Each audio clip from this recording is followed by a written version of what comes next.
You ready? I'm ready. Let's do All it. right, let's talk about it. What's up, Sid? How are you? What's going on? I am good. This is an amazing weekend.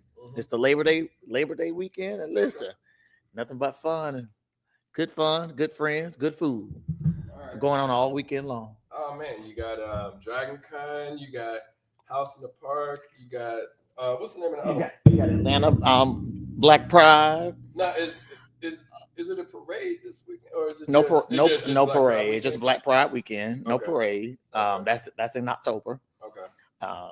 It's a lot going on. There's a few concerts going on here. I don't know the specifics or who's actually, but there's a lot going on. So if you're in the city, avoid the traffic. Chris Brown is this weekend. See, there we go. Yeah, so Chris Brown is this weekend. I saw somebody selling a ticket recently, but yeah. Yeah. Breeze, have you seen Chris Brown? I haven't been to a Chris Brown concert. However, I think I love to go because I heard that he does a really good job. Go to a Chris Brown show. I went. Was it last? I can't remember, but I went not that long ago, and I was just amazed at everything that he was doing. Like, it was one part of the show where he had like this wheel. I mean, of course it was, orchestrated, but he had this wheel, and then whatever the wheel landed on, like he was spinning the wheel, whatever the wheel landed on, he performed that song. Okay, like, cool. It was kind of like the fans' choice as far as music that you listen. It wasn't like Never Say Goodbye or Run It. It was like all of the B-track songs on the album. So like It's a Winner, which is like my favorite Chris Brown song. Like he did that on there, and I was like, oh shit, so. But get out and see Chris Brown. Cool. So let me ask you this question. I mean, like, so if there's a debate, there was a debate at one point in time, but for the Usher and Chris Brown, like, who do you enjoy more? And I'm gonna add another question in a second. Let's just start with the first question. Well, that question, I'm more of an Usher. I come from that genre, Usher, so I'm a little old school. Hey, it is what it is. Oh, good. Okay. And what makes Usher stick out more than Breezy? That's a good question. Usher gives me he gives me music. He gives me like I said, there is a vibe. It's almost like, and I'm not comparing, so no one take this way, but it's like in the back of the day, like Luther Vandross. Yeah. Luther Vandross was a vibe to me. So if you hear a Luther song, like I'm vibing, I'm chilling. Usher gives me that, like, I just want to vibe. It's some Usher. I'm vibing. I'm in my zone with Usher. So that's my reasons. The one thing I like about Chris is that he has transcended. I don't want to say genres. He has kept going with the music landscape changing. Yeah. Like, I felt like there was kind of a drop off for Usher at one point. I mean, I think Usher was still making, pretty good music, but, it was almost like kind of trying to chase the relevancy instead of being automatically relevant based off of who you are. Now, I feel like after Usher did when he started doing the residencies, that's when it started to become Usher is dope. Y'all need to pay attention to him. But I don't feel like Chris Brown, his struggles, if any, or I want to say if any, because the nigga did go through some shit, but with the Rihanna thing. Yeah. And that's what damn near ruined. Like, I feel that if Chris Brown was to, if that Rihanna incident would have happened in the last 10 years, he wouldn't have been able to rebound. But when it happened, it was just like 2011, 2010, somewhere around there. Actually, might have been 2009. But, the internet didn't have as much of a impact to shut down things with the Me Too movement and all that stuff. So it's just interesting that I love that. I wish he'd have went a little bit of a different direction instead of the almost the thug angle. You know what I'm saying? I wish he would, because I feel like Chris Brown's trajectory, like before the Rihanna thing happened, he had Double Mint, Gum. He had all of these things where it was setting him up to be that guy. Right. And then, it all fell down, with the Rihanna thing. But after that, it was a song with Lil Wayne. I can't think of the name of it, but that was the next song. I was like, wait, kind of go. it's almost like R. Kelly, right? It's like, Yeah. you know, R. Kelly, I have like a mixed bag with R. Kelly. And I say that as in, you know, like we talking back in the day, like Chocolate Factory. And I hate to say back in the day because, yeah, that was like 2001, 2002.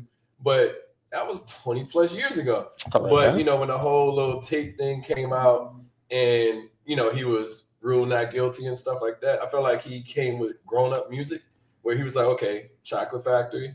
And then he had the gospel album and the Steppin' album together. And then even, you know, with TP3, I thought he did pretty good. But then, you know, he kind of lost me with I'm a Flirt. I'm like, all right, man. Like, bro. And I remember looking it up at the time. I was like, dude, I mean, like, I'm 48 now. You're 45. And I just remember thinking, I was like, this dude 43 years old talking about I'm a Flirt.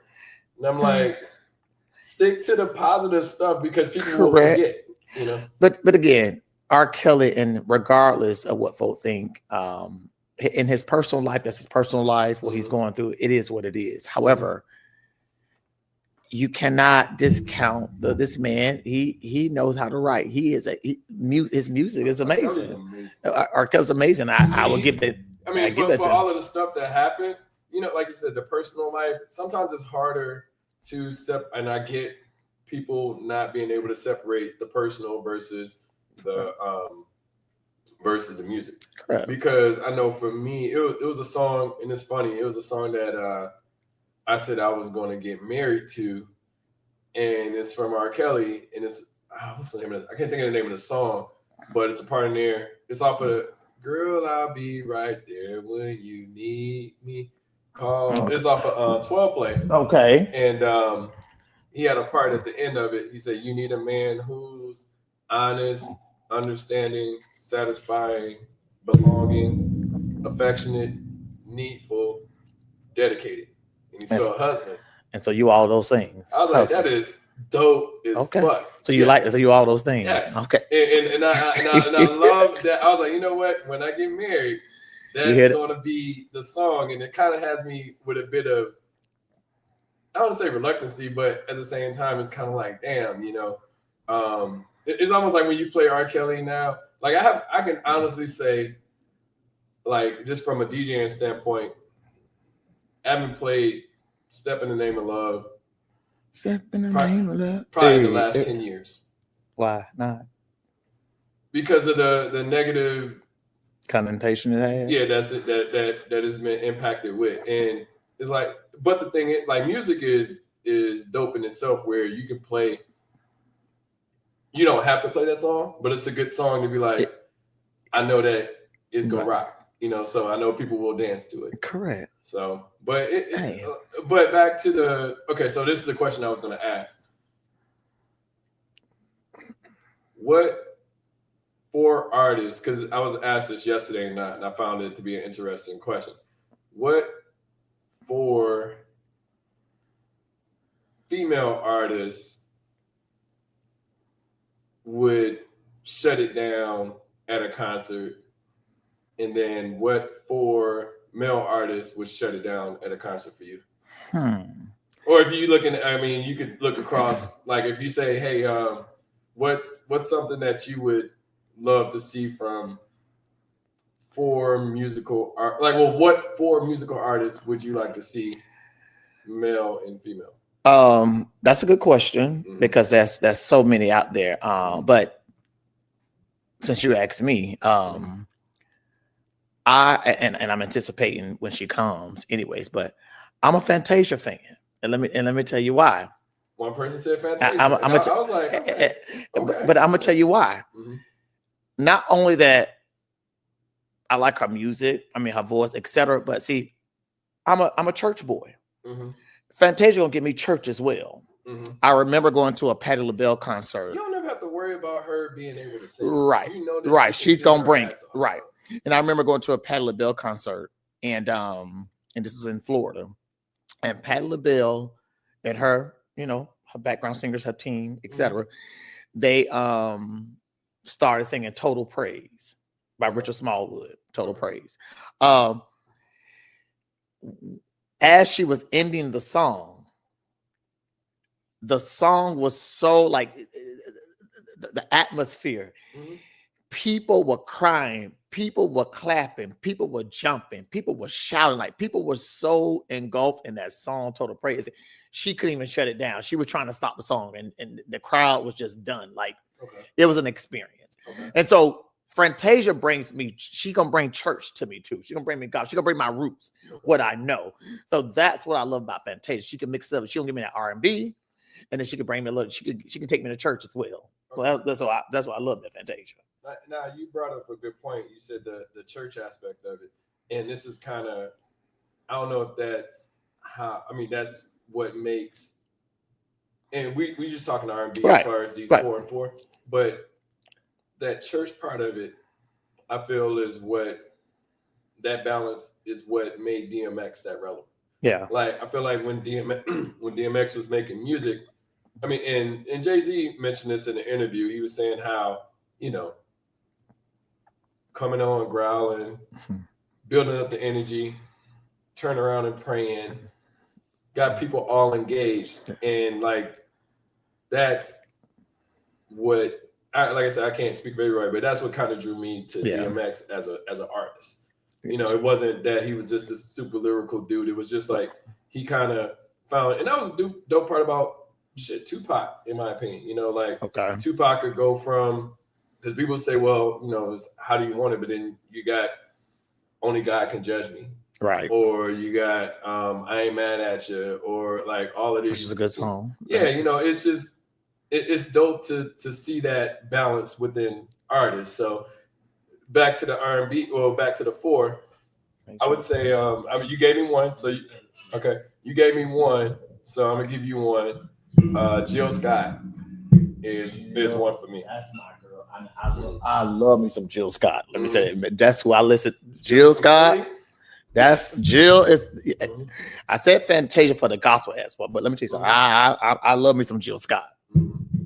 Jilly from Philly is my one. I love the fact that her energy. I remember seeing her for $6 at school. Like, it was crazy. When you think back to it, it was the Roots, right, and Jill Scott. Like Jill Scott was just started. She was about to drop her album and stuff like that, but they came to our campus for $6. Jill is real. I love me some Jill. I love me some Jill Scott. That's my girl. But let me ask you this question. So you gotta tell me your other 3. I'm okay. Let me.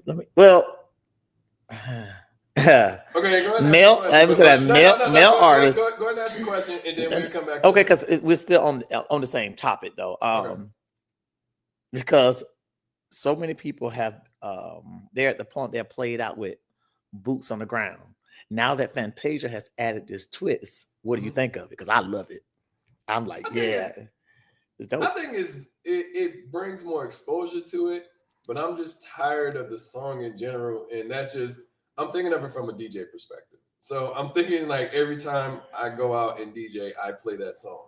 It's almost like I'm still there's songs like so do people shuffle that still get right played, and cha-cha slide and the wobble, all of that is still being played, and we're not tired of that, but we want to put boots on the ground. But we are tired of but this is how we do it. But what I've noticed, I got you. But what I've noticed is you can play music in a setting, people will dance, what have you. But when you start playing those line dance songs, etc., more folk get up, they're more engaged, they're more involved. Like you may not like playing all the time, but people are more involved. It's a cheat code because back in the day, like from a DJing perspective, back in the day, it used to be a little. I mean, of course, there were certain things that you had to play, but then you could let other new things come in. Right. Like, I would play. I don't know, not necessarily doing like a club or party thing, but I would play like Spodioti Dopalicious, like off of the Quemini album, and that's just kind of a chill vibe song or whatever. Right. I play that at like poetry events or just like some more loungy type of events. It's very difficult that it's like, well, don't get me wrong. I mean, I haven't gotten tired of Tamia dance. But like not playing thing. And sometimes the DJ used to be used to control it more so rather than, okay, now I was DJing my 30th reunion, and it's like, well, all of the requests were all the requests I've heard before. You know, Okay. so it wasn't. It's like it's not want to say groupthink mindset, but everybody likes the same songs to dance to, and if you don't play those songs, then nobody dances. No one dance, right? Yeah. So I mean, I play them, but at the same time, it's like, you know, you used to be able to sneak in. I remember. I still remember. This is probably. I want to say this is the last time I was able to do that. But I remember when Gucci came, or not Gucci, but Jeezy came out. Thug Motivation 101. I played at least 6 or 7 songs off of that album, and only one of them at that time was a single. Oh, okay. Like, was a Piece Up, A-Town Down, like all of that stuff. I was just running, and people, you know, some people had heard it, some people hadn't, but it was still a vibe. You know, like people were still messing with it. And I felt like Migos had it for a minute with that, like where you had like T-shirts wasn't like an official single, but like people like T-shirts, or people like, you know, like Dab and all that. Like it's more difficult to do that now, just because people want to make sure that they get their line dances in. And I think that because oftentimes, especially people of color, Black people, we're not as engaged. Oftentimes, like if you're going to certain clubs, everybody just standing back, just chilling, watching, like most of us do. But we can't even do the club no more, though. Like the club is not the club. Like the club is sections and sections and bar. That's it.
We were talking about the club scene. Shoot. So what was my bad for the disruption. What were we going with? We were talking about the club scene and what music is being played and how people are engaged. How people are taking in the music. And it's a different way. You know, you definitely like it's more of a vibe now than it's more of a vibe than an actual, hey, we go get up and dance. And that's why I say like it's broken down into sections. Like you actually got to get a section to be able to sit down, but there's no dance floor no more. Like no clubs are having dance floors. You know, if it's a dance floor, it's like 5 feet. Well, that's the clubs you go to. Okay. Clubs that I go to, we have a dance floor, and if like I said, y'all keep y'all shit up. Well, what I'm saying, like I said, the all the line music that you said, the Beyonce, the Tamia, the boots on the ground, all that gets them involved. However, we're a lot of house music. You give us some good house music. We're dancing. We're on the dance floor. It could be regular house, gospel house, etc. Like we're dancing. We're on the dance floor. And I love that energy Okay. because you get anybody on. If you come to the clubs I attend, and most, Yeah. you will see that it's different. Okay. But let me just say this: from a heterosexual club or a gay club, and we had talked about that. That's one of the topics. Are the clubs opposed? Like, do you have to be gay in order to do the DJ? Absolutely not. No. How do I get in? Where the plug at? Well, listen. I'll do everything. I'll just connect you because it's there. Like, okay. you know. And that was one thing we were talking. Like, one of the topics is how do we, like, what's the difference between, like, and you can describe it because I know what I've seen as far as what I've been exposed to, and you said it best. Like, there's more engagement, there's more dancing, there's more correct. There's more. I want to say more outgoing, but it's people that are more in tune. I go to I don't really club like that on a like I don't really feel like clubbing in a space where I can dance full time, but at the same time I do like to get up. I hear you say a stepping song or a line dance or whatever you call it, then I like to get involved. But a lot of people are afraid of that because they're just sitting in their sections. I don't say a lot, but some people. And see what and let me put this out there about the gay and the straight club, because again, I've been to both. I go out. I love people. I have fun. Mm-hmm. However, there is a difference when you go to a heterosexual club. Again, they're having a good time. They may be smoking a hookah, having their drinks in their sections. To your point, and everyone is segregated doing their thing. Mm-hmm. If a good song come on, folk may dance, folk may not dance. It is what it is, and again, it's a good time. It's a good vibe. Mm-hmm. However, you go over to the gay club, and I'm not trying to force no one to go to no gay club. So let me just put that out there. However, it's more engaging. You get more straight people in the gay club, women that's having bachelorette parties. All of them, they come to the gay clubs because they know they're not. Why do you think that? Because they're not going to be groped. Mm-hmm. They feel safe. They can actually have fun. Like, get out there. We're engaged. No one is just about like just groping and touching. We're going to interact with you. Go ahead. And sorry to interrupt. This is one thing. The things that you're saying that they feel more confident in are the things that, in my opinion, I can't speak for all heterosexual men. I care less. I'm going to go in there and have fun. Right. But the stereotype is that will happen to them if they go into a gay club or a gay bar. Like being groped or whatever. That's stereotype. And that's the stereotype. First and foremost, if you're straight and you're going to a gay club, first of all, nobody's trying to grope you or touch you. First, we don't know if you're gay or straight. Mm-hmm. You come into the club just like we are. No one is looking at you like that. And let's be honest, half the straight folk that go in there, you're not that attractive that somebody wants you anyway. So let's be clear. Okay. We everyone have their preference. I'm not saying we ain't talking. I'm not saying you. But they ain't gonna necessarily grope me. But again, I'm getting there. You may not be that, and so, however, if you are attractive, you may have a man be like, "Oh, you," and that's when you say, "That's not what I do." And guess what? And they're gonna walk away and be like, "All right, cool. We're not Why just." Is it looked at as predators though? Like that's just crazy to me to think that everybody. I mean, we kind of talked about this before, but not necessarily within the club scene, but just the idea that everybody want you. No, that is so not true. Everyone doesn't want you. And see, I guess because you're straight, a lot of straight men think, oh, he looking at me, he want me, bro. I promise you, everyone is not looking at you. Hell, women don't want you. Mm-hmm. What makes you think what? And I'm just saying, some guys, not all, but a woman barely wants you. That's why you're single. You think we want you to? No. And then we could go down the line. Why as to why we may not? Are you employed? Mm-hmm. Do you have good hygiene? You may not have the biggest meat, and I'm just saying, and I'm not saying that's what folk go for, but I'm like, you can't put yourself out there to be this King Kong like everybody wants you, and you slacking a lot of air. Right. You are a normal person. Right. I want to say average, but you are a normal person that some people may be attracted to you. Some people may. Absolutely. That's it. And I think that's the bottom line. A lot of people get lost Right. in the sauce that everybody wants them. And that's absolutely not. And that's not true. You gotta mention the hygiene thing and the other things. It's like, if you ain't got all of that stuff together, then that makes you less attractive. You know, so it could be your attitude, it could be your teeth, it could be the way you dress. There's a lot of variables that, like, I'm not looking at you. Yeah, okay, you may be straight, but okay, maybe let that woman deal with that. We don't want those problems. And it depends on the type of person you're dealing with and who's seeing you, who's viewing you. If you go to a more mature type of setting, everyone is vibing, having a good time, whether it's gay, straight, but especially gay, we vibing. Straight people come in, I'm dapping you up. How you doing? If you come in with your girl, your wife, how y'all doing? It's good to see y'all here. I'm glad y'all here. Y'all come and have party with us. Can I buy y'all a drink? Together, we vibing. It's no, I want you or no. We just glad that you come out and you supporting whatever it is that we're doing, how we're vibing. You know, that whatever it is, we're just grateful that you're there. So I don't like where this conversation has went, because and it's cool, but we went away from talking about the artists we did. That we want to perform. We did. I do like that, because that was one of the topics that we were going to talk about anyway. I like to transition into it, but god damn it, what's 3 other women that you would like to see perform? 3. Well, I give you 1, Fantasia. I like Jill Scott, and I say my 3rd to see perform. She's not alive today, but I'm a Whitney Houston fan. I wish Whitney was still.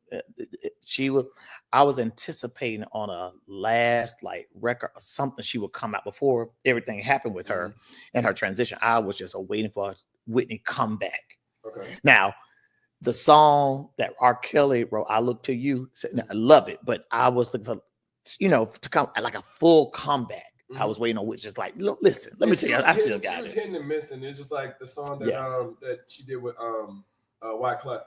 I can't think of the name of it, but I love that song. And it's just interesting that she wasn't able to, what. One thing I didn't like about that, honestly, I mean, it has nothing to do. I mean, it has something to do with her death, but it was almost that Bobby Brown was blamed for it. Yeah. Even though they weren't together. And I don't like that whole, well, he introduced her to it, where it ended up coming out that she introduced him to it, which is crazy. But like I said, I mean, you pick and choose the life that you lead. Now I am looking for a Monica and Brandy comeback, them on their tour. I'm just saying, because honestly, most would not say it or admit it. Brandy is an amazing vocalist. Amazing vocalist. Performer, entertainer, period. Amazing. So, most won't admit it, but yeah, I'm looking forward to that tour. I mean, I remember all the way back to, the album, but then Thea, I'm like, I was like, why she got a TV show? But she was actually pretty good. I mean, she had her own show as well. It's just interesting to see her overall, and then her back with Monica. When it was in 98 when they Boys Mind and stuff. Because I think everybody had this negative connotation of the Boys Mind, like they were beefing with each other. I don't think they were really beefing. That's how music used to do it, though. It was almost like the competition made it. Because I never was a fan of the beef with Tupac and Biggie. I was never a fan of. I remember the whole record sales thing with 50 Cent and Kanye, 2009, and I was just like. I'm gonna buy both CDs. So what is it? I remember people were buying 3 Kanye CDs just so 50 Cent wouldn't sell as much. And I was like, you can only listen to one of them at a time. That's it. So but even the Gucci Jeezy thing, that was a little bit more darker. People died and stuff like that. But it was dope, in my opinion, to see them two get on stage together within the verses and just be in the same space in Magic City. You know what I'm saying? It was a vibe. I ordered food. It was a whole vibe here in the house, for that series. And it was just good to see them being able to do, even if they have beef to this day, because they ended up going on a tour after that, but even if they have beef to this day, it's just good to see them being able to perform because it's Atlanta. Absolutely. You know what I'm saying? In Atlanta, like that, when Gucci was getting locked up and Jeezy Boy getting murdered and all that stuff, them going back and forth, it was just like you had BMF at the time, doing their thing down here, and it was a lot. Lil Jon, it was so much going on in Atlanta. Yeah, Usher. Atlanta was just blowing up at that time, 2002, 2003. And it was just a vibe. I came down here one time and I was just blown away. And I was like, okay. I was like, if I ever moved to any other place, it would be here. And Atlanta is a vibe. Yeah, and hindsight, 15 years later, almost 20 years later, I moved here and I still love it. I love this city. I love. People ask me all the time why I love Atlanta, and it was crazy. I had a friend, and I'm kind of getting off subject, but I had a friend ask me about Atlanta or Houston, or if I had to move somewhere else in the U.S., where would I go? And I'm just like, maybe DC, but Atlanta is my city. I love my people. I love black people. I love my black people. I haven't really had a vibe in DC, but I would consider Houston next, just because my family's there. Okay. But outside of that, I would probably consider DC above Houston. Same. I had a short amount likewise, of time in DC, but I love DC while I was there. Me too. I like DC, but I always say love DC and I love Houston. It's just not an Atlanta vibe. And I tell folk, people talk about Atlanta. This is Atlanta. There's too many transsexual, all this stuff. Listen, if you complain about Atlanta, you have not explored this city. Period. But what does it matter anyway? And why does Atlanta get that negative? Right. I mean, you hear it from women and men. Right. Where it's like bring your man, you bring your man and all. Yeah. So, and it's just me. Every man is not DL. Every straight man's not. They're not. And so when women say that, it drives me crazy. Mm-hmm. Stop saying it. Stop putting that on every man. Because there's some good, decent, wholesome straight men as yourself, like I said, in Atlanta, that enjoy the city because you're out, you're vibing, you're having fun. What they got to do with you being DL? Nothing to you being DL, and it drives me crazy when I hear women, particularly saying that. Now, even men, straight men. Back to what we said, every man don't want you. And now I always tell folk, and this is a little off, there's something about you that's attracting those type of people, male or female. You check yourself. Check yourself. But the Cat Williams, ain't you keep attracting ain't shit. There you go. So the men that's like all these faggots or whatever y'all want to call it. No, bro, there's something about you that's attracting a certain, because a quality gay male, a quality gay female, whatever, we're not going for no anything. Absolutely not. I don't care what you look, how straight you are. That don't mean I want you. So check yourself is what I'm saying. Yeah. So now I gotta revert it back. I'm trying to think of the three women. Think of the women. We keep going off, then we come back. My bad. Cool. If I had to think of the other, I said two. I said what? Jill. No, Jill was my first. Jill was your first, yes. If I had to throw three other ones in there. Shoot. And now I'm not see Pat LaBelle either, but anyway, I'm old school, so I digress. I was thinking Mary J, but Mary J, I was thinking about. I want you to think about this topic real quick. I went to one of her concerts, and she was actually good. Mary's amazing. Yeah, she was. Mary's amazing. I want you to come up with 2 to 3 songs that you can have sex with for Mary J. Now you ain't gotta do it right now. Okay. I'm giving you time to think about it while I come up with 3. And the only reason I say that is Mary J, in my opinion, she's auntie. She's that sister that has went through some shit. Correct. But she's not the overly, hey, I'm trying to get it in. Right. So think about that. But if I said Jill Scott, I would go Janet Jackson. Okay. Let's see. I had Janet. two other women.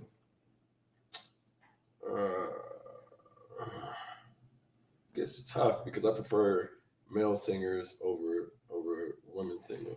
Oh, so you're a little sexist. I can run off the male singers that I like a lot. Gotcha. The women singers, I gotta think about them. Gotcha. Okay. So I would say sexist. I would say more so preference. Okay. So like if I said, hey, what's 4 singers for me? I'll just jump over to the men. I'll jump back to the women as I think about that. I would throw Tank in there. I would throw R. Kelly in there. Mm-hmm. I would throw Usher in there. And I throw Chris Brown in there. Okay. Like without that's just gotcha. how I run. And my dark horse might be D'Angelo. And maybe Maxwell. But if I'm going, definitely like for the vibe. Like now, you're looking at overall, you're talking about like the great artists, like you could throw Michael Jackson and stuff like that in there. But I'm talking about like from the let's go shut shit down. In my opinion, like outside of the Mount Rushmore of singers, like I would say them 4 as far as like setting the vibe, setting the mood, stuff like that. Like that if women saw them 4 dudes, they'd be like, they'd be all for it. And that's how I would like to see someone perform is seeing the reaction. Because Michael Jackson's a cheat code. Like everybody vibes with Michael. It's kids that are 10 years old that'd be like, I love Michael Jackson. And Michael Jackson wasn't even alive 10 years ago. I think Beyonce is the Michael Jackson of this time right now. Beyonce is another one that I would throw on that list of women. And I'm not. I need one more. I'm not a. I won't say that because I don't want to mess up the Beehive. No. But I'm just not. I'm not a Beyonce fan, but I love Beyonce. Like I love her. I love but I'm just not the one that's gonna We were talking about her in the barbershop yesterday. Paying all this extra money to go see and putting all this get up. No, I'm not doing that. I've witnessed enough Beyonce performances. I like Beyonce, but you get to I saw Renaissance. Loved that album, the vibe. But I wasn't really for the Cowboy Carter album. I just didn't like it, and that's okay. It's a preference. So I didn't need to see her during this last tour. But the way that she had everybody wearing cowboy hats. I love that. I love that. Timeline, I love that. She has it. She had black people out buying. Okay, absolutely. So I literally getting their fits. I loved it all. I'm just not that person to. I'm not doing all that. No. So I gave you Beyonce. Well, you gave me Beyonce is definitely one. Yeah. But that's what I'm saying. Like for R&B, they said Jill, Janet, Beyonce. That's 3.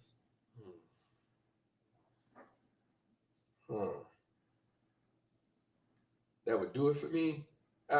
She's not overtly famous. I might throw A. Marie in there.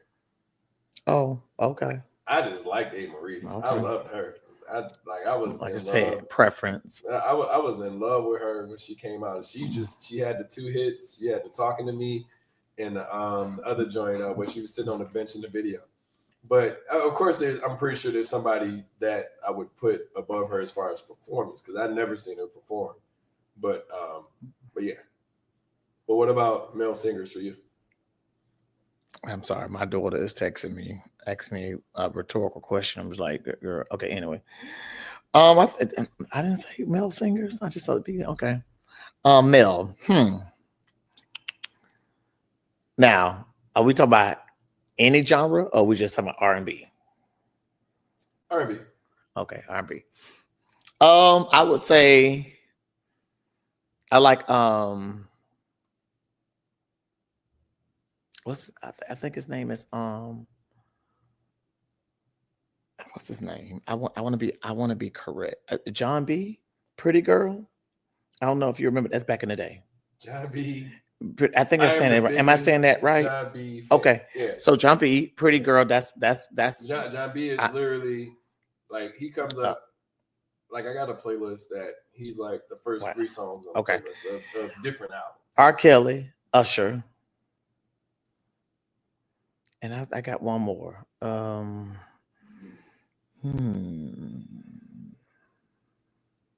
Well, again, he's not alive, but like I'm a Luther type of. Then I can go on. I like James. My cousin I lived like and James died Brown. by Okay, Luther. I'm a James Brown fan. I love James Brown. Like Okay. I like. But if you was going to a show and you were like, these 4 are on the bill.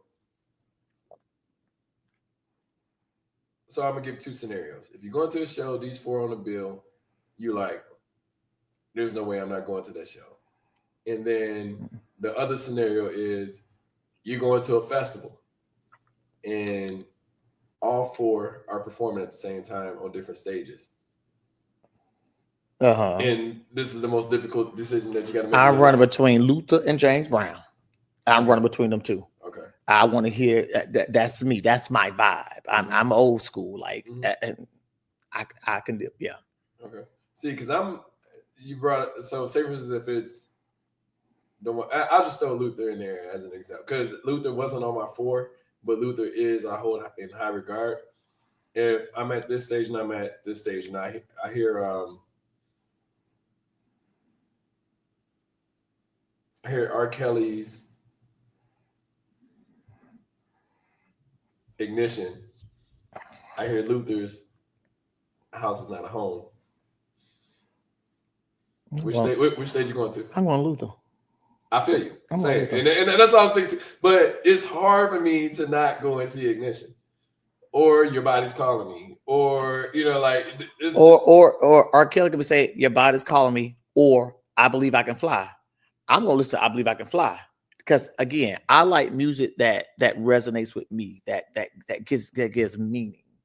That I Believe I Can Fly. The whole song, I can believe I can touch it. I think about it every night. I can go down. I will listen to that. Then Your Body's Calling Me, because that may not be for me. I Believe I Can Fly versus like A House Is Not a Home. Right. Well, if House Not a Home and Believe I Can Fly, I'm trying to peek between both of them. Man, I like. House Is Not a Home is about like 6 or 7 minutes long. Right. So, so I'm like, okay, I like a yeah. So I would probably go and see. But Your Body's Calling Me is one of those songs that you said earlier that I would probably have sex to. Your Body's Calling Me. Wait. So we talked about the 4 artists, man and woman. So Mary J, 3 songs. That you would put on, like you can look them up too. 3 songs.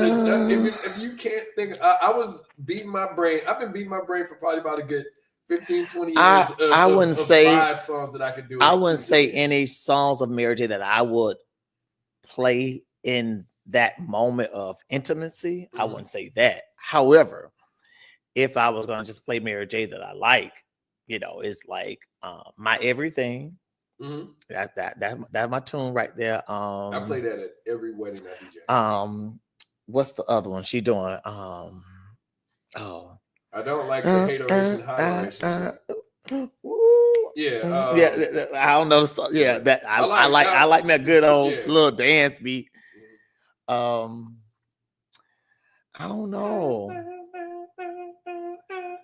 Yeah. So I'm good. Yeah. And like there's a song that a lot of people don't acknowledge by Diana Ross. And it's Everybody Dance. When I tell you it's a vibe, it's a energy song, it's an engagement song. If you ever listen to Diana Ross, it's a like I look like she's just talking about, everybody dance, show love. Like it's an inspiring song, it's an encouraging song, it's a upbeat song. And so yeah. And I'm not really a Diana Ross fan, but I like that song. If you was playing Diana Ross around your kids, how would they look at you? They were actually, with the song that I'm talking about, they would actually dance with me. Okay. My son, with his personality, my daughter would be looking at me crazy, like, really, Dad? But my son, my great nephews would look at me crazy. They look at me like, you haven't heard the song though. That's why. No. What I'm saying is, it's weird how they digest music, or not just them, but like the younger generation, right? that's removed. Like, cause I said, I have great nephews now, but I'm saying like I have nieces and nephews that I remember talking to one of my nephews and he told me like his favorite rapper was Chameleonaire. And I was like, but it was hard for me to take it, like to get what he was saying. Right. But I mean, he was born in 94. You know what I'm saying? So being born in 94, you missed all of the Tupac, Biggie, Nas, Jay-Z beat. Like, so saying Chameleonaire and 2000. So let me tell you 2005 is your favorite rapper. He's 10 years old. It's not that far off. Right. You know, but, you're right. But it feels far-fetched for somebody that's like Chameleonaire. Like, you never heard of Jay-Z, you never heard of Outkast, you never heard of all these people. They haven't. No, Chameleonaire. And I was like, okay. But shoot, my other nephew, I think he might be 33 or 34 right now.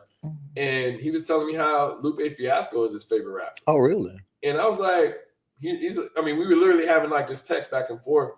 And he has, because Lupe album came out like last week or something on in August 20th or whatever last Friday was. But his album came out and I asked him, had he listened to it and blah, blah, blah. And he was, just telling me like, yeah, I had it, like, what? It's funny too. He told me, it's funny. He told me he didn't have a chance to listen to it. And I was like, how? The album is 20 minutes long. Well, it's just like some of us. And that's your favorite rapper. Well, what I'm saying is 20 minutes. He didn't have time. He was busy. Me driving to the other Publix because I don't like the Publix that's closer to him. He was busy. But that's a drive. But I'm saying. But I'm gonna tell you a fun fact about me. Like, those that know me, my two genres, my favorite is gospel and old school R&B. So Tony Braxton, Whitney Houston, Anita Baker, Deborah Cox, like that's me. I like my old school. However, female artists, and I may get some backlash on this because I know a lot of people like Nicki, and again, love her. I have nothing to do with that. That was a barbershop.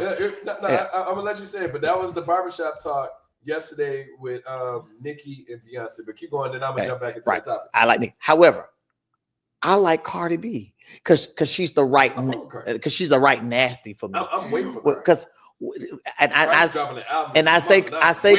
say Cardi B because her music is the right nasty for me. You gotta know, like she I'm like, yeah, you sick. She brings out that people have fetishes and all that other stuff. She bring out the right nasty out of you. I'm like, okay, come on, Cardi. You look, and most don't know that. I will listen to that. But I'm a Cardi fan. I'm on your brain. I got condos in that bitch head. I'm like, oh, like I fucks with Cardi. Like when the imaginary players drop. I'm not gonna quote half the stuff that I like that she say. I'm not. I'm just saying. I like. So yeah. She said on that song, these bitches is nuts. These bitches is balls. Listen, that's what I'm saying. Cardi, she give me the right type of nasty. She said the right thing. I'm like, that's what I'm talking about. She says it the right way. And yeah. Like I remember with her, the WAP, right? And don't get me wrong, I like right. Meg. I like that. Meg, but Cardi may not be as lyrical, whatever right. have you. Or with all of these words that Meg Thee Stallion is, but when Cardi got when she started rapping, right? I'm like, I'm listening intently right to catch everything that she. Because you like I said, wow, that and hear the lyrics. I'm like, that's my right type of nasty. All right, Cardi, look, y'all don't judge me, but no, I'm saying that's my type. I'm like, come on, Cardi, you pulling it out of me, don't? And so in the background, I'm like, all right, yeah, come on, okay, yeah, 7 days a week. Like, look, like we can. she my right type of nasty. So that's all I'm gonna say about that. No, when Cardi said, and it's funny that I sing this song, but when Cardi says, what she says, what's the song? Be a bad bitch. And it's up, and it's up, and yeah, and it's up. Like when she sings, I know that's right or whatever. I'm like, she kind of talking about niggas, but I'm cool. Right, but that's why I said she give me the right. That's what I like about Cardi. And again, everybody have that. I'm just saying her lyrics, her words, that she give me the right type of nasty, what I call. She give me the right type of nasty. Okay, I hear you. Yeah.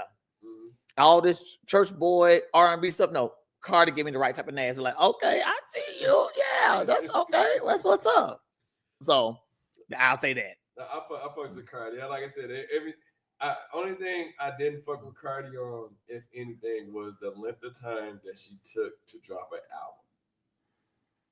She dropped her album 7 years ago and hasn't dropped. She dropped songs, which is cool. But I'm like, drop an album. I need to hear it. I need to like my problem with Cardi is I need more music from you. It's not that I don't like anything that she's doing. I don't like I just need to hear you more. And I guess that's important to you because you are a DJ or what have you. See, me, no, it's important. Like, I just like Cardi. I don't care. I like Cardi, but I could care. But if Cardi gave you an album, I'll equate it to the point of my nephew when he said that he didn't have a chance to listen to a 20-minute album. If Cardi dropped the album, I'm pretty sure you would listen to it. I want to say right away, but you would listen to it. So pretty quick. Let me be clear. No, but let me be clear though. Mm-hmm. I'm not, and I don't mean it's like I'm not like a head over heels for Cardi and all that. It's not that I listen to her all the time because I told you I'm a gospel R&B. Mm-hmm. However, certain songs Cardi put out give me the right type of nasty when I'm in that mode. Yeah. Or whatever that side. So I'm listening to right. That's what I'm saying. Like you're if Cardi dropped 3 songs tomorrow, I'm gonna listen to see what she's singing. I'm gonna listen to them, and because it's Cardi. And if I don't like them, I just won't listen to them all. I'm just like, all right. That part. I mean, yeah, you don't have to like the songs, but you're gonna listen to them just based off of who the artist is. And I feel like at one point in time, but if Nicki done the same thing, I'm gonna listen to hers too. I'm like, okay. I'm glad you brought Nicki back. So I'm walking into the barbershop, and I'm literally walking in, and they say they're talking about Nicki and people that her fans. I was like, I like Nicki, but I'm not a barb. Right. I like Beyonce.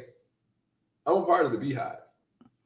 Cause they were saying how like your sexuality showed what you were. I was like, oh, no. It does. I was like, no, I'm a fan. I'm a fan of Beyonce. So hold on, but go back because I need you to be clear. Mm-hmm. What do they mean by because your sexuality show? What does I don't understand that. So help me out. I think the part about it is how you're defined. Like I would never be a barb. I could be a Nicki fan, but a barb is more feminine driven. Like. So you're a Barbie. So like Barbie is so they associate that with being homosexual, or is it what you're saying? Like I still don't get it. I'm just because saying they were So yeah, I can kind of speak for them. If I had said that I was a barb, I think they would have considered that you're gay. Yeah, and I don't listen to either one of them, and I'm gay. Yeah, I'm just saying I don't listen to that's the blur. Like it can't it's not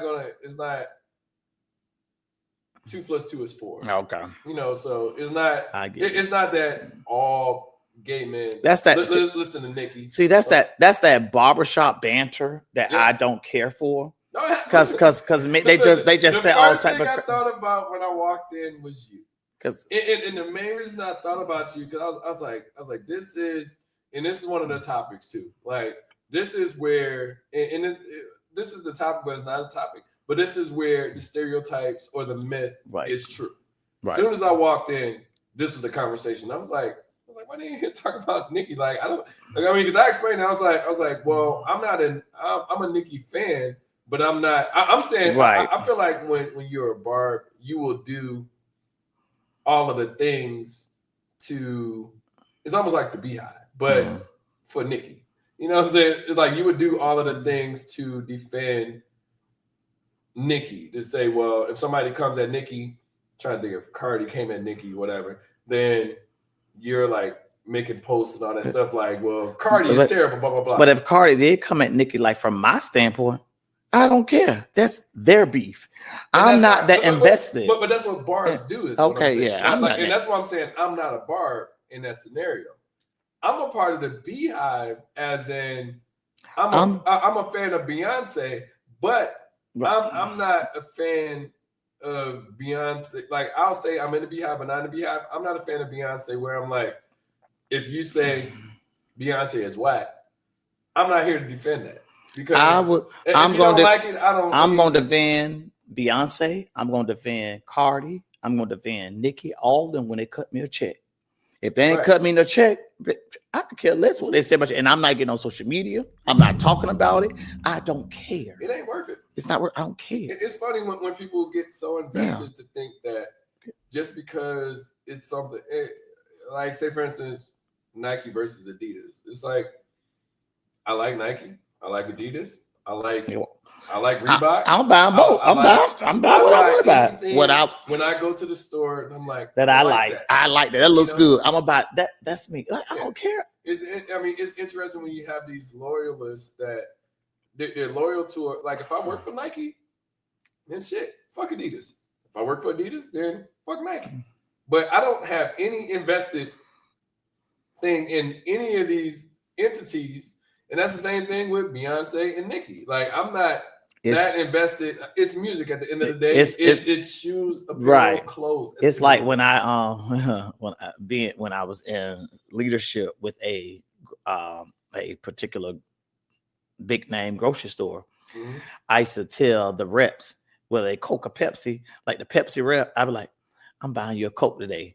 And they'd be like, man, no, you're not. Or I'll tell the Coke, I'm gonna buy you a Pepsi today. Man, no, you're not. Because see, they'll get terminated if a Coke rep is caught in the store drinking a Pepsi. Yeah. They can be terminated for that. Listen, so things like that. Something that if you like, say for instance, Nike and Adidas, if you're caught on social media and you work for one of these entities and you're caught with the other brand on, you get terminated. That's absolutely. I've been to events that said, please do not wear anything other than Nike, Jordan. Correct. Like literally just Nike, Jordan exclusive events telling me I can't wear these specific things. Same thing with Adidas. Same thing with Reebok. You know, so whenever I went to them, I pulled out the Reeboks. I pulled out the Adidas. I pulled out the Nikes. I pulled out whatever brand I was wearing. You know, just to support, the event. You know, but at the same time, it's like, I don't know, man. It's just weird when, like I said, y'all don't pay me to do any of this. But if I'm coming to an exclusive event that's Nike, of course, I'm like, well, let me try it. But I don't like to be in that box. Again, if you're not cutting me a check, listen, don't bother. I like peace. Anything that I do, home, if I go, I like. Well, what helps me get peace? I'm sorry. If no. Let's pivot because we can. I like peace, so I want to know what, like, because a lot of people don't understand that chaos is a part. You don't have to have chaos in your life if you don't want to. It's what you make. It's what you make. Absolutely. So tell me, like, what's your idea of peace? I'm sorry if I'm like. No, you're not. No. You're not. See, peace. And what's crazy, I was just telling my daughter this yesterday about my peace. She was like, Dad, why you not with someone? Why you not involved? It's not that I don't want to be in a relationship. It's not that I don't. However, at the end of the day, I'm protecting my peace. Mm-hmm. So if this individual is not going to, like I said, enhance my peace, I'm good. I have my career, my kids almost grown, being by myself, which, well, my daughter lived with me, but live myself, I don't have no one's questioning me. No one is agitating me. I don't have to come home to chaos. I'm good. Mm-hmm. I like I like that balance, my peace. When I leave work or when I'm done, when I sign off from that laptop, I like to be at peace. No one is questioning me. No one is have these expectations of me. You got to cook. You got to do this. Yada yada. I don't have that. I'm at peace, and I like my peace. You brought up a great thing. Expectations. I mean, of course, people can have expectations, but you got to understand how to. It's hard. Like, say if I have an expectation, I'll give a loose example. Mm-hmm. I text you yesterday, hey, let's record today. Mm-hmm.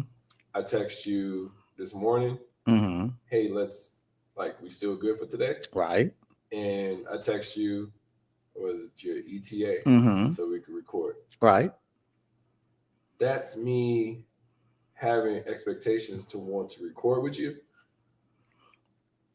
But however, if I'm not making it known that I want to record with you at a specific time, then I can't have the expectation of you to meet it. Like correct. If I say, hey, like we had talked, like as an example, I was like, well, let's like me and you, let's talk about it a little bit before we get right. before we launch, before we right. start recording. If I don't let you know that, then that's on me.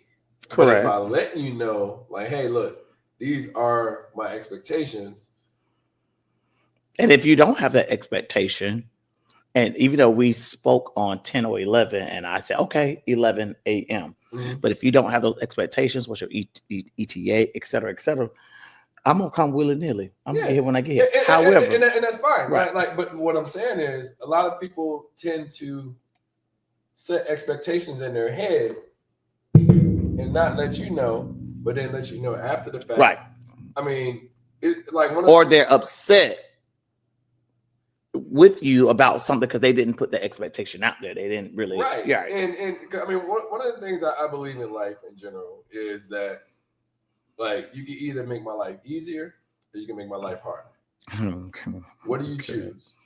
Correct. And if you like, it's no blurring of that line. Like, that is just right. what it is. Like, you can either make it easier or you can make it harder. Correct.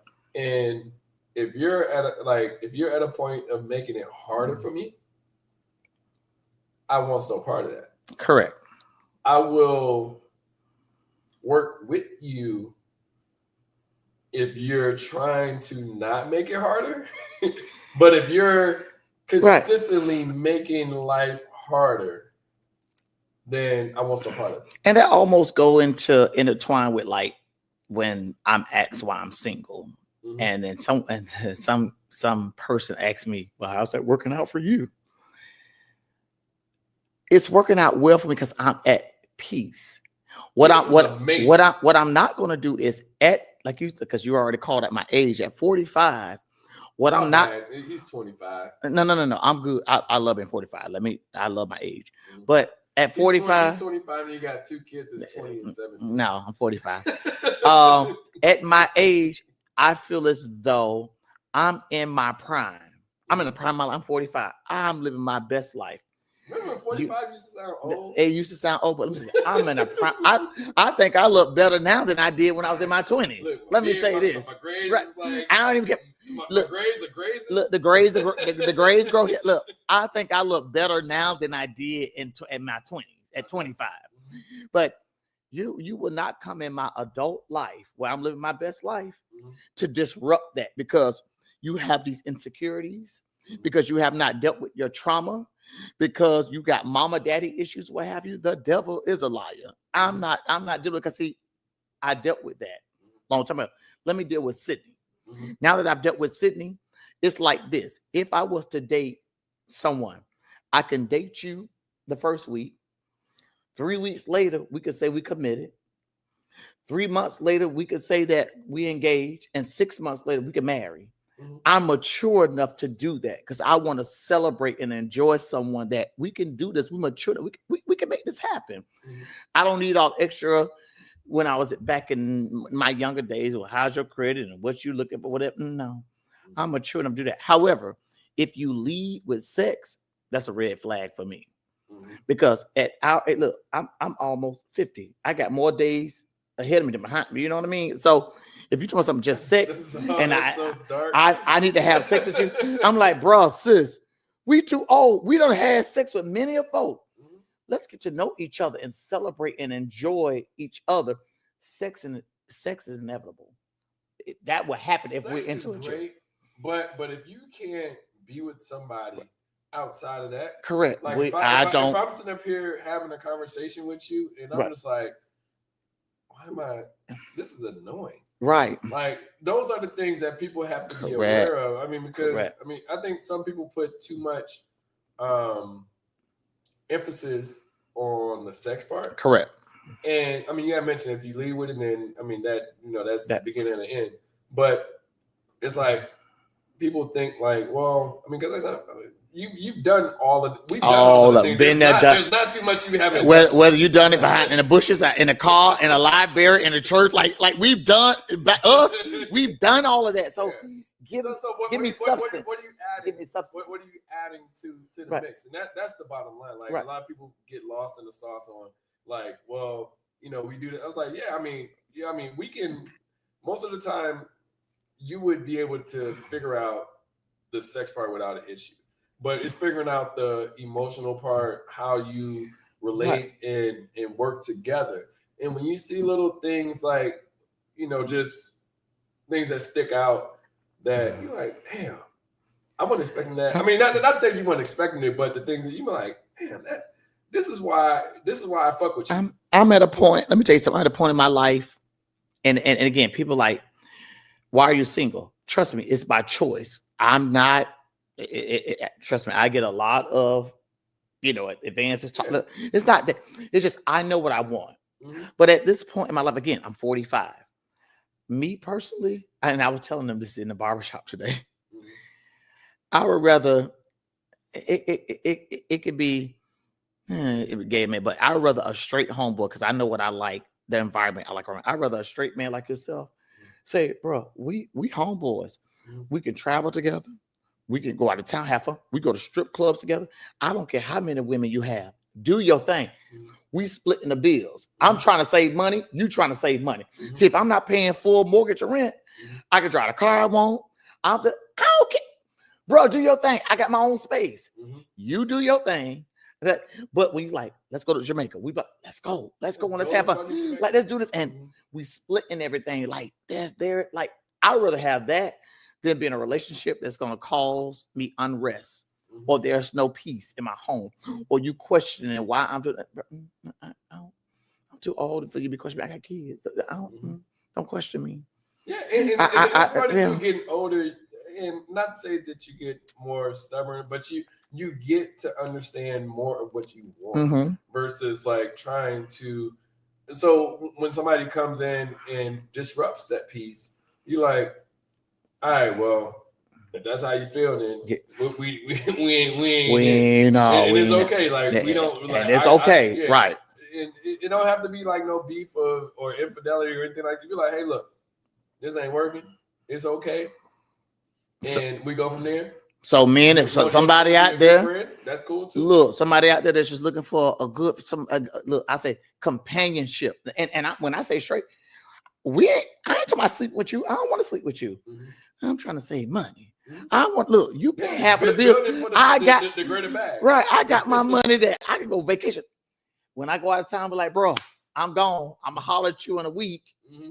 You do your thing, or if you got your girl, I can leave. I can go out, or I can go in my room and I'm good because I'm saving money. Mm-hmm. To me, it's all about my bag and my money. Like I'm saving. My kids are grown. I don't need no extra in my life. I'm that grown. You understand. I'm that grown. A lot of people don't understand that. Like the peace, don't disrupt. Don't the peace. And I mean that's one thing. Like if you would say, bro, I'm having a girl, and I'm hypothetically speaking. If you would say, bro, I'm having a girl over, but she think I live in this house by myself. Be quiet. Guess what? I'm going in my room and I'm shutting my mouth. I'm gonna let you do your thing. I'm totally opposite. I don't care. I'm like, look, Sid in the house. This is house too. He stay here. You ain't got to tell him all that. He ain't gonna be quiet.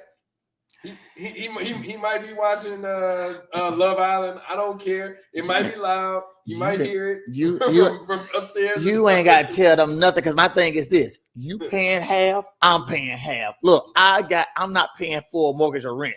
I'm saving. I'm good. My savings account is good. I'm driving a car I want. I have a comfortable home. I got my homeboy with me. And if we say, let's go to Mexico, you and I go to Mexico. Whatever you do in Mexico while we there, that's on you. Mm-hmm. But we enjoy each other's, like we enjoy. That's where I am in life. And and this may be But that may be a wild fetch to no, others. No, that's fine. A lot of people aren't, and that's the difficult part. It's like understanding who you are as a person and what you accept and don't accept is a lovely thing. A lot of people don't understand how to know them as a like. I'll tell people like, hey, I don't want to go to that. Like, why not? Right. Because I don't. Right. And I'm comfortable with saying, like, I'm comfortable with not giving you. I mean, I can give the reasons if that's what you're looking for, but that's not going to convince me. If I already said in my head, I'm not going to do that, then I'm not going to do it. And it's not like a stubborn thing. It's just something that I don't want to do. Hey, look, you hit me up at 6 o'clock. You're like, hey, you want to do this at 8? I'm like, nah. That's okay. But see, let me tell you what baffles me about us as a people, black people. Mm-hmm. Now, I do have a Mexican friend. That's my homeboy. And it's probably like 10 of them in a house. They have a nice size house. It's like probably 5,000 square feet, but there 10 of them. Mm-hmm. Man, my homeboy, my homeboy went to the dealership, bought this Ford F-150 cash because all of them split. He not really paying, and so like, and no shade to nobody, but it's like we as black men and women, we can have a house or whatever, and this is no shade to nobody. We're going through foreclosure, whatever, but you trying to stay by yourself. Mm-hmm. I can stay with you. Look, let's make this easy. It's easy for you. It's easy for me. We got enough space that I don't need to be in your personal space. Mm-hmm. You don't need to be in my personal space. Mm-hmm. But let's make this work for us because look, we trying to save our money. Look, we getting older. And that's what I'm saying. Like, but black folk, everyone always want to be the boss. Everyone always want to say, okay, this way, I got my own. Because we come from that a lot of us didn't have anything. Mm-hmm. However, again, I'm in my prime. Yeah. I tell anybody, listen, I have an amazing career. Mm-hmm. I make a good salary, but I don't mind rooming with my homeboy or my homegirl. If we could spend a bit, could you know how much money I keep it? Instead, say for instance, if we're paying $1,000 a month. I'm just saying, you know what I can do with that extra $500 that I'm not paying? Mm-hmm. Man, please, I'm going on vacation. That's all I'm saying. Like, mm-hmm. I'm driving. That's gonna be my car note. Mm-hmm. So if I want to get me a Mercedes S550, whatever, bam, because I ain't paying for. That's what I'm talking. Like, I'm at that age. I'm comfortable with that. Mm-hmm. Let's save money. Let's get out of this. Well, I just want to show a woman whatever it's now. If you get married, that's different. Mm-hmm. Then we make that decision. Like, okay, you married now or whatever. All right, cool. You may want to bring her to your home. All right, cool. Now I got the money I've saved. I can go get me a spot. Mm-hmm. It's no big deal. So it's things like that I'm like. Sometimes we operate, like you mentioned, you operate as if you're getting to that married spot, but you're not there yet. But you still want to. I don't know. It's interesting because I know for me, a part of that is protecting your peace. Right. You know, so I would rather, I look at it as I would prefer to, because I had a, and I'm saying from the roommate example, right? I had a terrible roommate in 2008. Uh-huh. And that roommate in 2008 has made me shun any opportunity. and give me an example, like why they made, what was the attribute? So what did this roommate do to make you feel the way you feel about a roommate? That's all I'm saying. You ain't got to go into great detail. I go into all. She was like. Okay, so you said she, so we know it's a woman. Okay, yeah, it was a woman. So I gave a prime example, right, or a direct example. One time, I had left my rent money on the table, and I just wrote a check. Mm-hmm. And I didn't realize I wrote the check for, it was like maybe $2 or $3 less than what it should have been. And I just wrote it for like, it was like $410. I wrote the check for $410. It should have been like $413. Right. You know, but I wrote the check. I'm getting a text. And technically it should have been between that $3, should have been like $1.50, something like that. So it should have been like $411.50. Right. You know, but I wrote a check for $410, right. not even thinking I'm getting ready to go to work and da-da-da. Gotcha. So I get up and go. I ride my bike to work. She texts me. She's like, "What are you, broke or something?" And I was like, what do you mean? He's like, "Oh, well, you didn't leave enough money." I was like, "Oh shoot! Like, how much did I not leave?" I'm thinking thinking significant. 50, about right. Even if it's like 50 or 100 or something like that. She's like, Right. "Well, you're supposed to write it for like $412 or $411.50 or whatever." Right. And I was like, "Oh, my bad. Well, this is what and I went to the automatic, how do I solve it?"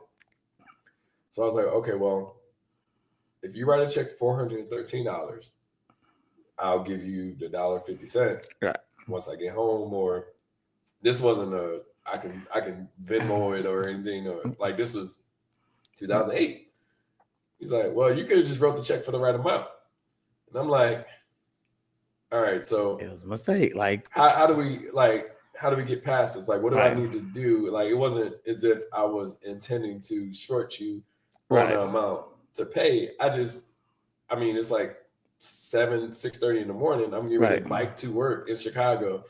Like, I'm just writing a check, making sure like the check is there to pay rent, and she argued with me for probably about a good 30. I'm riding my bike. Oh, really? Like, oh, wow. On like from like where I lived in Wicker Park at the time, and I'm riding to downtown Chicago. She's texting me the whole time, like, "Well, it's messed up. You should have had enough money." I'm like, "Yo, like, I have $1." But so another scenario. Like, we had an apartment together. I'm in my room. She's across from me in the dining room, like just in there on her computer. Mind you, this was kind of like, all right, well, I'm just going to wait it out until I don't have to have a roommate no more. So she gets up. Her, like, there's like Chicago. I don't know if you're familiar with the way Chicago apartments are set up, but they're kind of long, where like long hallways and then like separate rooms and stuff like that. So she got up. She was right across from me. She got up, took her computer with her, walked down the hallway to her room. Her room was like right across from the kitchen. So it's like so she walked past my, like I said, I was right across in the dining room. So she walked past the bathroom, then she walked to her room to like across from the kitchen. And she sent me an AIM message or instant messenger message, said, "Hey, can you turn down your TV? It's kind of loud." I was like, you literally were just right there. Why couldn't you? Why you didn't say that? Right. No, that stuff. So all the men said, I was like, you know what? This is like been one of the most worst roommate. Well, that was because you continue to have female roommates. You haven't tried the whole roommate experience. That is the only female roommate I've ever had. Okay. And not to say that it was a lot more. And at my age, I don't see it as roommate. Being 45, I don't see it as a roommate. I see it as you invested. Right. I mean, like I said, I see it as a companion. When I say companion, not like that. Even if it's a straight guy, companion meaning we split everything. Yeah. Now we may say, let's go travel together. And like I said before, if you say, "Hey, let's go to DR," right? Let's go. Let's go. And what you do that, and what you do, that's your business. Like, you can meet any woman. I'm not. It's just the money that I'm saving, and to enjoy someone that I know. Like, I know you. You're my boy. Yeah. Let's go have fun. That's it. Let's plan a trip. Let's do it. Let's go. Let's go to DR. Look, I want to go. I love to go. What's up? I'm ready. You can go do. Look, I'm passport ready and all. Let's do it. Ready.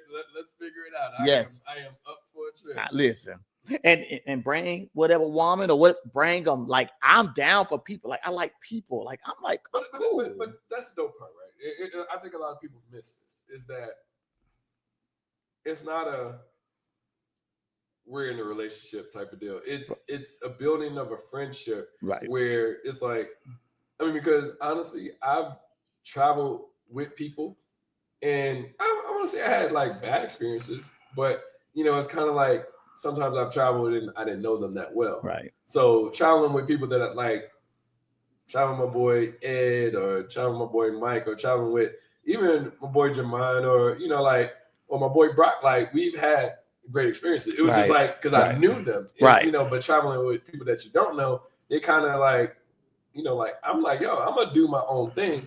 I catch up with you, and even like say for my boy Ed, I'm like, hey, I'm about to go do this. He be like, I was like, you want to roll? Be like, nope. I'm like, cool. All right, see you in a bit. Right. And then I go, and then I keep it moving. You know, like, but I don't get offended that he's not going. Right. And he doesn't get offended that I'm doing it because I'm doing it and he don't want to do it.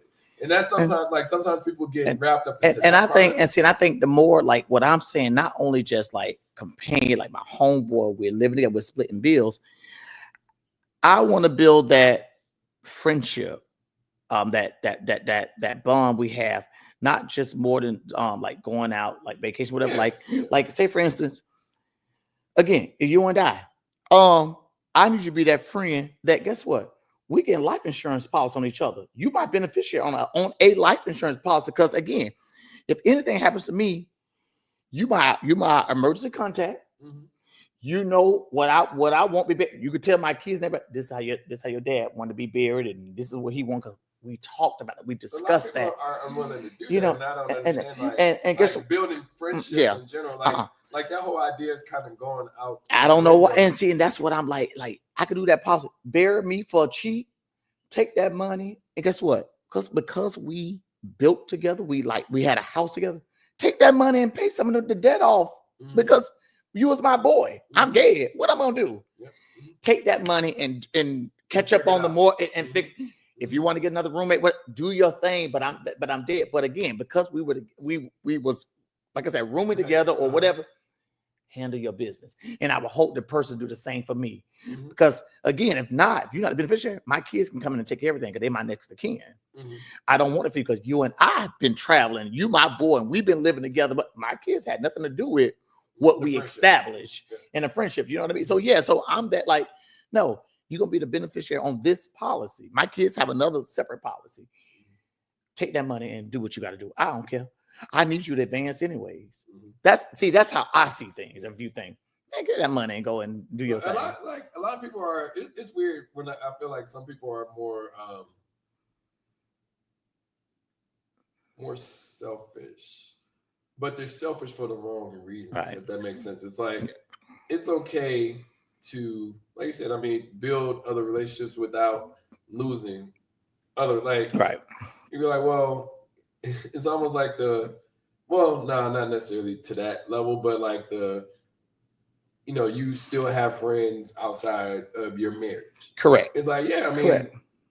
You got to just be careful of how the friendship is, but at the same time, it's like, it's okay to do things outside of your marriage or outside of your relationship and understand. Like that's what makes relationships dope. Correct. Is that you still have your friends.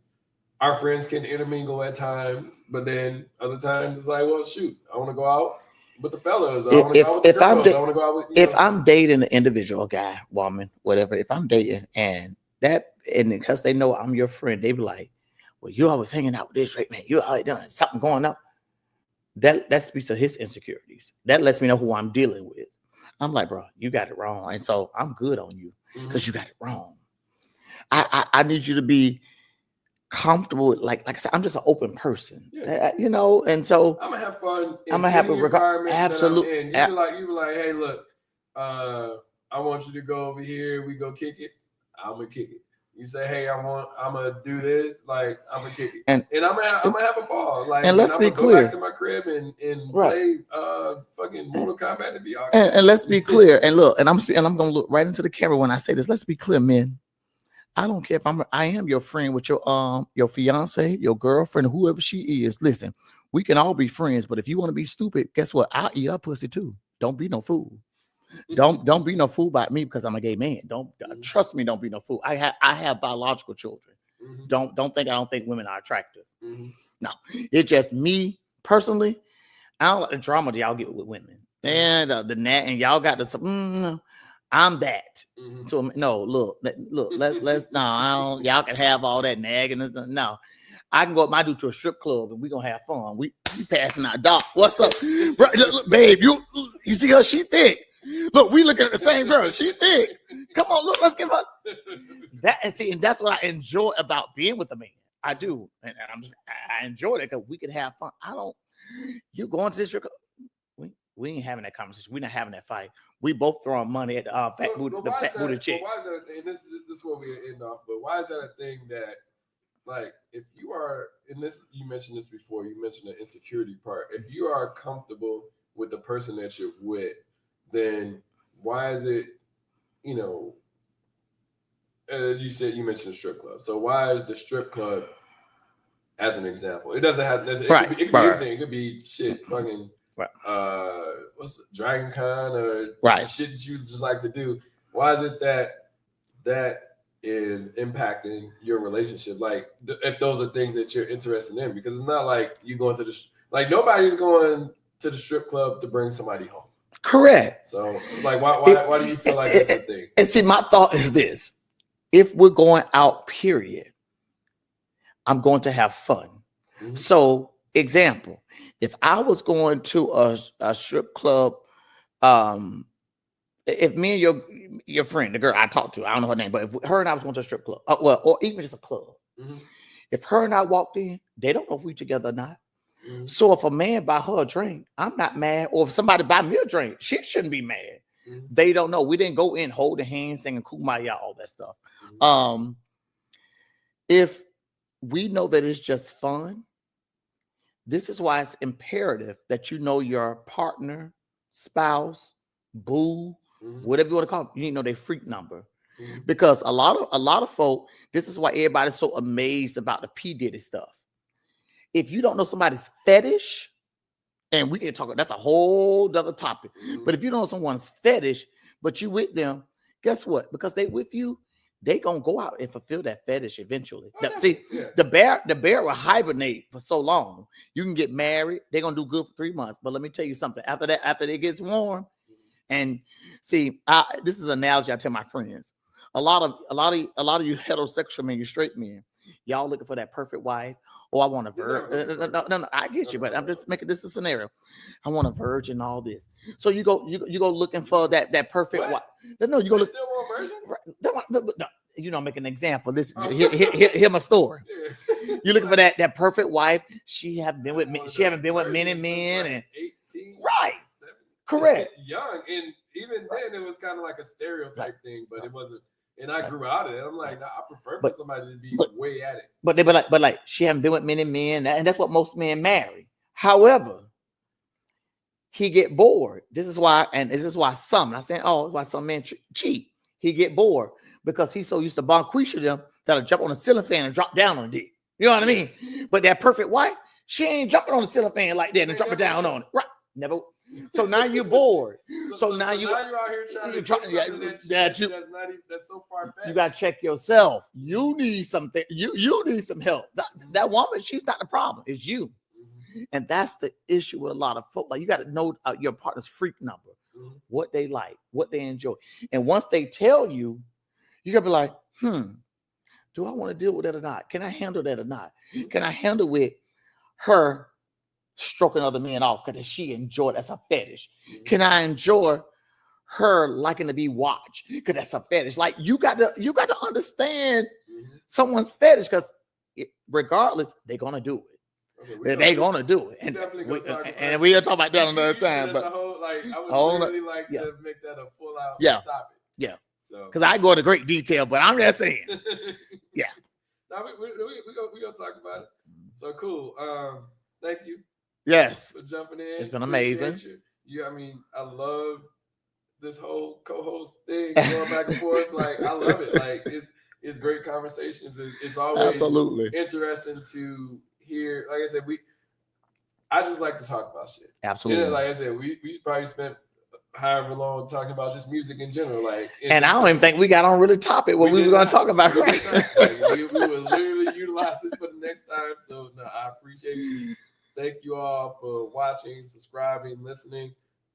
Make sure you leave a comment, things that we can do better, things that... Tell us some topics that y'all want to hear us talk about. Let's put some topics in the comments. Yeah, please do. Make sure you like, subscribe, leave a message, as Sid said, and we'll be talking to you all soon. All right. Later. See, that was good. That was good. See, I told you and I, we just started freelancing. What we get?